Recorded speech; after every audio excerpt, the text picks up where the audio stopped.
They took a bold stand against the unsporting treachery of Australia's cricketers at Lord's earlier this month in the Ashes, and in turn, the Australian media took a bold stand against me. The Australian Telegraph newspaper dressed me, Ben Stokes, Sir Geoffrey Boycott and Rishi Sunak as giant babies with the headline, "A wobbly lower lip, Suki Poms keeps spitting the dummy." It wasn't just the papers. Karl Stefanovic, a TV presenter who is flatteringly for him known as the Australian Piers Morgan, said this on the big breakfast show over there. Piers has said that he will come on our show when England win the series 3-2. He's such a lightweight. He is a lightweight. Oh, he's pathetic. Toughen up, mate. Absolutely dreamy. Expected more out of him. Oh, I can't believe it. What a loser. What a loser. He didn't stop there. He asked Australian Prime Minister Anthony Albanese to ban me from the country. Is it time to revoke the visas of English elites like Piers Morgan? That would be a very harsh measure, Karl. What it might be better to do is to allow people like Piers Morgan to come in and to come on your show and remind him of Australia's massive Ashes victory. Yeah, you've won nothing yet, Prime Minister. We're going to win the Ashes. And ahead of the do-or-die fourth Test match at Old Trafford that starts tomorrow, I decided it was time for me to confront Mr Stefanovic one-on-one. Well, I'm joined now by Karl Stefanovic. So, Karl, you've been giving it the big one for the last few weeks, but you've gone very, very quiet since we rolled you over in the last Test match. Is that nerves? Basically, Piers, you know how it is down under. We don't really worry about things until the very last minute. We've been gathering the troops at the fray. We've been getting our little toys out of our kids' cots so that we can send them over to you. This is one of the native bilbies that you'll be sent in the next couple of days in the lead up to the test, that you can throw them out of your cot with your dummies when Australia starts to pound you on day one. We are very fired up about this, but in a very quiet way.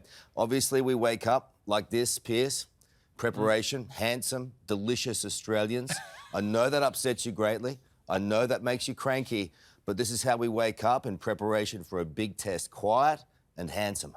Actually, you look as haggard, drawn and old as I used to when I did breakfast television. And thank God I'm now in prime time, words you can only dream about, which is why I look, by comparison, so youthful and dynamic.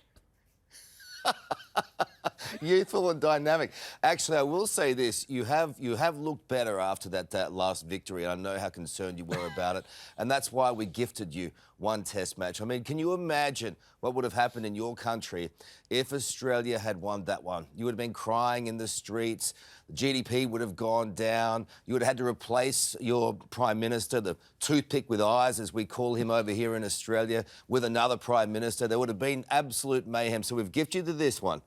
We're giving you an opportunity to get back into the series because deep down, even though you sent the worst of us to Australia decades, hundreds of years ago, we're back here for you and we still kind of like you in a strange way. You know what, Karl? When we sent all the convicts to Australia, I never dreamed for a moment that the people there would be still as undesirable as they were when we sent them. But there you are. Undesirable. Look at this. Who's the person you want to have lunch with whenever you come to Australia and you want me to pay? Come on, Piers. Let me ask you this. Let's get serious for one moment. Obviously, your Australian team cheated with Sandpapergate. You cheated again when Trevor Chappell bowled underarm. You cheated again with the Bairstow fiasco. Can you give any undertakings at all on behalf of your country that in the last two Test matches you may at least try and abide by the laws and spirit of the game? Look, I think this is why we've come to know you as the king of the whingers here in Australia, and some of us do love you. But effectively what we've done is, having been the worst of us sent out from, the worst and the best of us sent out from your beautiful country many, many decades, hundreds of years ago, we've basically used, you get upset because we use your rules to beat you. That's as effective as I can be this morning in my message to you. So we will use any rules and twist them back on the old dart because that's called progress. You guys are stuck in the 60s and the 50s and we're progressing as a nation forward at a fast pace. Just to wrap this, we're going to win the next Test at Old Trafford. We're going to go to the Oval. We're going to Bazball you to within 1 inch of your lives.